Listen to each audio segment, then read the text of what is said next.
pero...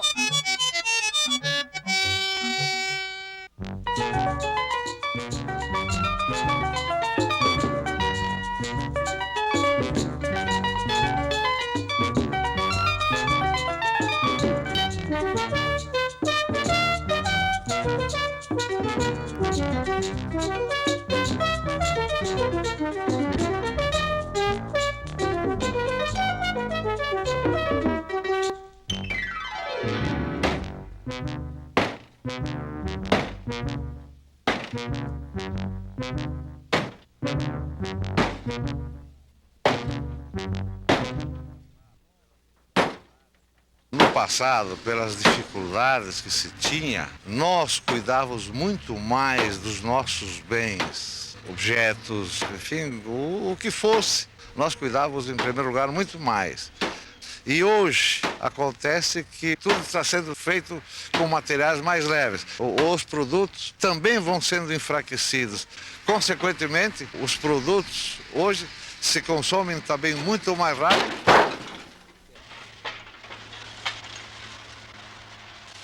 Parece que a moderna sociedade industrial baseia os seus métodos de produção num modelo absurdo. Se vê, por um lado, recursos infinitos. Por outro lado, capacidade infinita de absorção de detritos. Mas a natureza não é assim. Nós vivemos numa pequena nave espacial. Então, o que faz o arqueólogo é estudar problemas como os padrões de vida útil dos artefatos, os padrões de rejeito, de abandono. Então, tem procurado saber quando é que certas culturas, em certos grupos, quando é que se considera que um objeto já preencheu a sua vida útil, já não tem mais o que oferecer, inclusive não compensando, por exemplo, qualquer reciclagem. Então, o arqueólogo trabalha essencialmente com restos de atividade cultural. Para a arqueologia, o lixo constitui o essencial da documentação com que o arqueólogo trabalha. Ele pretende sempre entender as sociedades, como elas se organizam, como funcionam, como mudam. Mas ele tem, ao contrário dos outros especialistas das ciências humanas, ele tem como documento específico aquilo que se encontra numa situação de rejeito, de abandono, de exclusão da vida cultural.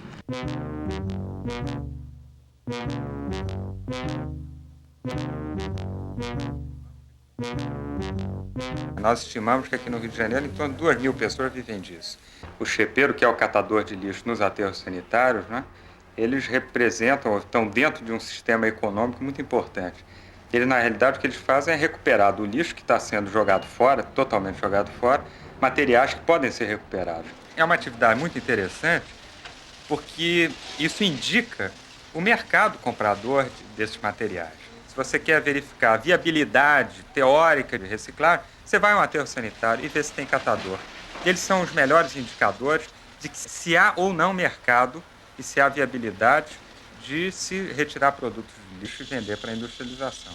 O que nós fazemos numa usina é basicamente o que o chepeiro faz no aterro sanitário. O Rio de Janeiro hoje está coletando em torno de 4.000 toneladas de lixo domiciliar urbano, que é o que nos interessa. Nós temos um componente do lixo, que entra em torno de 30% a 40% do lixo, que é a matéria orgânica. Resto de comida, folhas, restos vegetais, resto de feira. Essa matéria orgânica, hoje, pelo que nós conhecemos, o aproveitamento melhor que pode ser dado é transformá-lo num insumo energético do solo, que é a matéria orgânica decomposta pela ação dos micro-organismos, pela ação da umidade, pela ação da energia solar. Esse composto orgânico ele tem características excelentes como recondicionador de solo. As características do lixo mudam gradativamente aqui e em outros países. A razão principal é que se consome agora alimentos preparados industrialmente. Os alimentos são comprados elaborados, então diminuiu a quantidade de matéria orgânica e aumentou a de invólucros, de lata, de plástico, de papelão. E com isso, o peso do lixo diminuiu, o peso específico, a densidade. Se você estudar o lixo da nossa sociedade, você vai poder tirar conclusões extremamente interessantes em cima disso. Separam-se, então, os componentes principais, os macrocomponentes do lixo, ou seja, papel, papelão, vidro, metais ferrosos, que são as latas, por exemplo, metais não ferrosos, que é o alumínio, cobre, madeira, resto de alimentos, que é a matéria orgânica propriamente dita, e o finos. E calcula-se, então, em percentagem, a participação de cada uma dessas parcelas da amostra total. A reciclagem vem naturalmente. É reciclado quando há algum valor, alguma possibilidade. Ninguém entre nós joga jornal, joga revista fora, porque até algum valor. Na frente do caminhão de lixo em São Paulo aparecem caminhões, caminhonetes roubando o lixo. Eles estão procurando papel limpo, papel que não foi molhado, que não foi sujo. Esse papel pode ser reciclado. Automaticamente eles vão e tiram isso antes que o material caia no caminhão de lixo e absorva a umidade e sujeira e não tenha mais valor.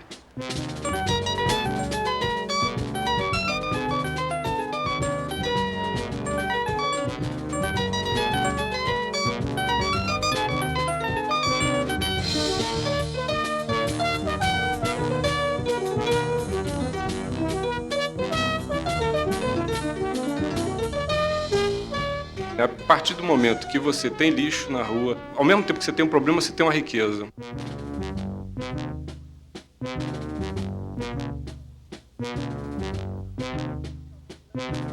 O catador inicialmente lança aquela para solta no terreno dele. Depois disso, ele fazendo um volume relativo, ele pega, enche uma caminhonete pequena e leva para um depósito maior.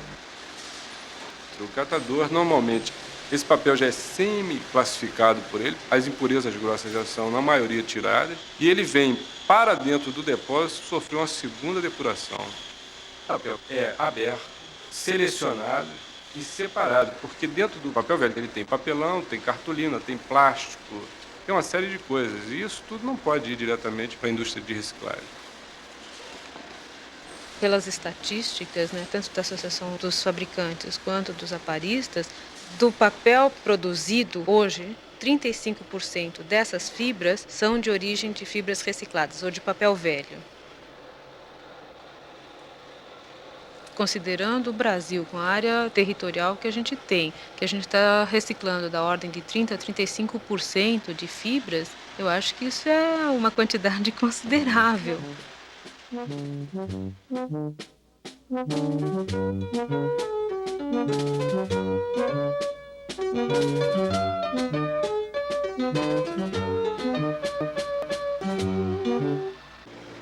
Então eles jogam num pulper, é uma espécie de um tanque, onde existe água. No caso, eles jogam o papelão e é feita uma solução de celulose, digamos, é picado esse papel e aí vai para a fábrica. Às vezes, com a própria fibra reciclada, você pode conseguir as mesmas características de uma fibra virgem, só que você precisa tratar ela de tal modo que você atinja essas características. Você tem a vantagem da água, que consome muito menos água do que se você produzisse a partir de fibra virgem. Você tem a economia de energia, porque quando você corta uma árvore e você prepara essa árvore para virar celulose, o consumo de energia é muito grande. E a grande vantagem é exatamente porque o papel velho já está semi-preparado.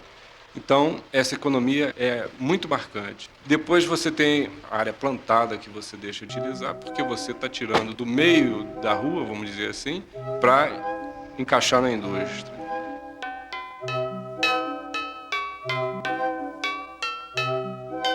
Garrapero, jornaleiro, garrapeiro, compra jornal, revista, garrapero.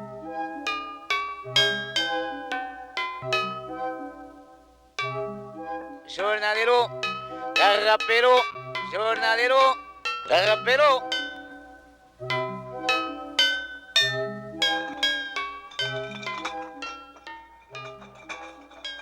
No mercado de vasilhames, ainda existe a reciclagem dos próprios vasilhames.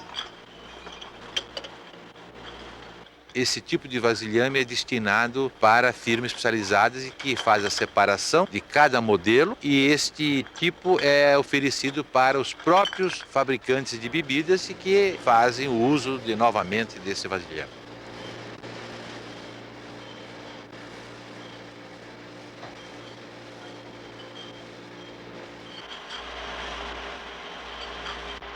A reciclagem só é viável economicamente à medida que ela utiliza menos energia para produzir um determinado bem em comparação com a produção desse bem a partir da matéria-prima. A melhor forma de reciclagem é quando a gente está utilizando o mínimo de energia. Talvez isso tenha também uma conotação ecológica, porque quanto menos energia a gente utilizar, nós estaremos conservando a natureza. De um modo geral, todas as indústrias vidreiras usam a sucata de vidro de acordo com o seu produto de fabricação. A sucata chegando aqui na indústria de transformação é só com processamento de qualidade, eliminamos todos os corpos estranhos. Essa sucata é lavada e depois passa por um sistema de trituração para ser misturada na composição. Normalmente a sucata branca tem um valor superior à sucata colorida. Se destina a produtos mais nobres e com isso então ela tem que ser selecionada dentro da sua própria composição química. O fator principal, ela reduz o custo final. Segundo, representa uma economia de combustível, porque partindo-se da matéria-prima virgem, tem maior tempo de fusão e requer automaticamente maior consumo de óleo combustível. Há anos atrás, a sucata representava um custo muito inferior aos dias de hoje. E é evidente que todo produto gira o seu preço em torno da oferta e procura. E hoje há mais procura do que oferta. Com isso, a matéria-prima sucata tem sofrido um aumento considerável nesses últimos anos.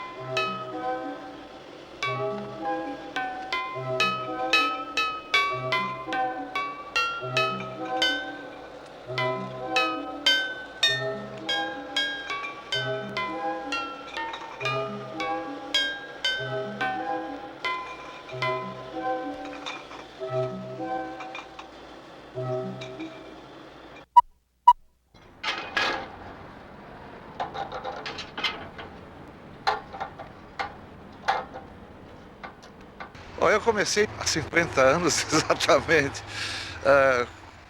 Já pelo tempo passado, já diz mais ou menos o que era naquela época. A quantidade de sucata não era a quantidade gerada hoje, enfim, era tudo totalmente diferente, né? Mas os princípios e os moldes não mudaram. O comércio de sucatas na época não era tão desenvolvido como é hoje. Na época, a geração de sucata era pequena, o consumo também dos produtos que seriam transformados com essa sucata, também o consumo era bem menor. A Segunda Grande Guerra Mundial veio intensificar o maior aproveitamento da sucata, porque antes da guerra, o nosso país praticamente importava tudo. Então, diante das dificuldades do país, se obrigou a inventar coisas para dar um maior aproveitamento de toda a nossa sucata. Muita gente foi empregada no sistema de coleta de sucata. E nós temos criado um tremendo subemprego, um tremendo emprego do subemprego, né? Garrafeiro, jornaleiro, compra metal, alumínio, garrafeiro. Os catadores de sucata carretam esse material todo ao sucateiro, mas esses materiais vêm misturados de todas as formas e isso precisa de uma manipulação para que a gente obtenha a maior economia na recuperação da sucata. Então, o primeiro passo é a classificação.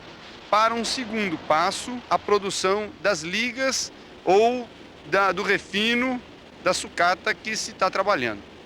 Com a dificuldade de se encontrar novas jazidas minerais, é de suma importância a reciclagem dos materiais já usados. Nós importamos ainda muito minério e sucata de chumbo para poder abastecer o mercado nacional, fazendo com que a mão de obra de refino e de recuperação fique aqui dentro do país. Nós temos uma máquina que está serrando baterias para que depois elas possam ser aproveitadas nos fornos e nos equipamentos de reprocessamento e refino. A firma recupera, além de sucatas de chumbo, sucatas de alumínio, de bronze, de cobre, de estanho, sucatas de antimônio, enfim, a maioria das sucatas dos metais não ferrosos.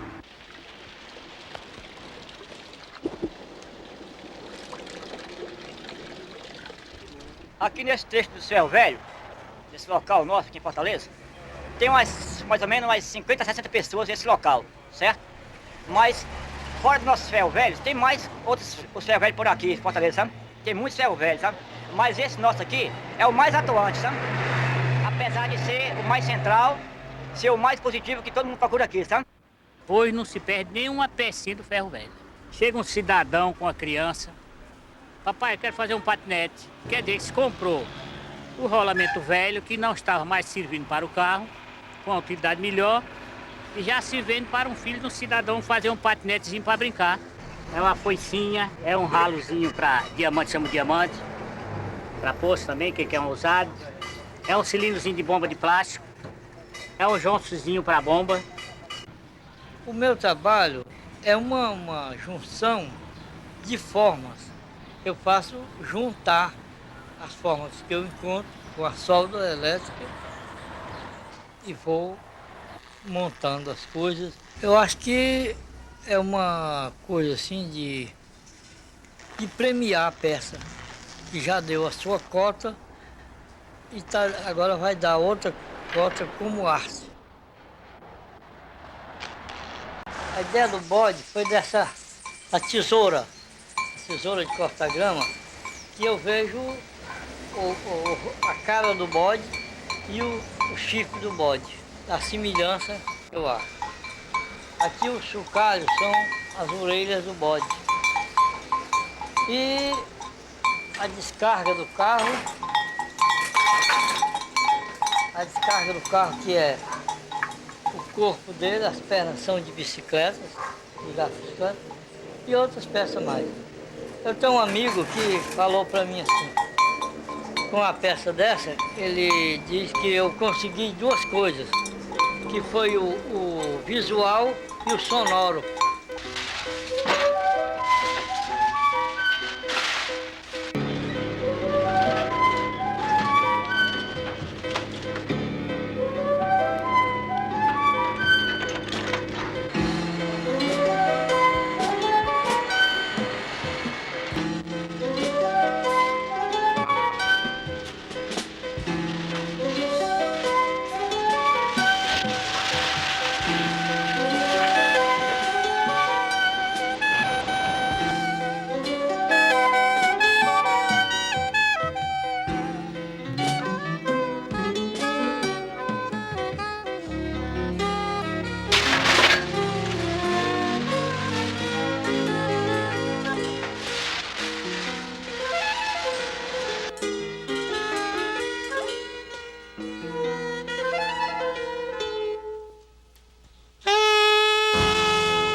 Parte da sucata utilizada na Usiminas é adquirida fora, vem do país inteiro, principalmente de São Paulo. Mas um grande percentual é sucata de retorno, característica do próprio processo de fabricação de aço.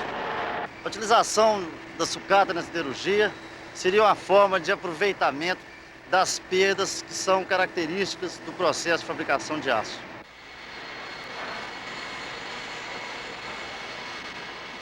nós fabricamos vários tipos de aço. Cada tipo de aço que é fabricado, ele tem uma característica própria, que é função da exigência da aplicação.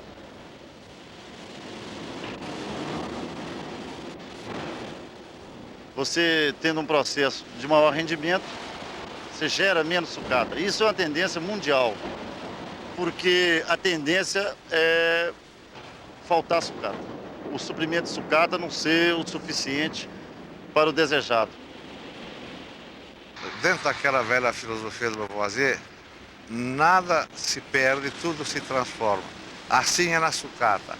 Nós ainda aqui dentro do Brasil, ainda temos muito o que aprender para dar maiores reaproveitamentos ainda nas sucatas, porque a partir do próprio resíduo da sucata, ainda se pode tirar alguma coisa a mais.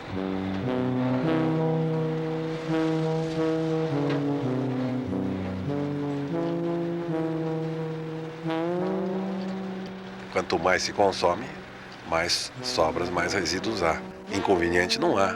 Quanto mais se consome, mais emprego há. Então, o consumo traz emprego. Quanto mais se inventa, mais o dinheiro gira, mais empregos há, mais consumo há. Dentro desse enfoque aí, as coisas começam no supermercado e terminam na lata do lixo, né? Mas tem muita coisa antes do supermercado e tem muita coisa depois da lata do lixo. Não existe infinito nem do lado dos recursos, nem do lado dos resíduos. Na natureza, tudo são círculos fechados de eterno reaproveitamento de sempre os mesmos recursos. Só assim a vida conseguiu manter-se nesses 3,5 bilhões de anos desde que ela começou nesse planeta.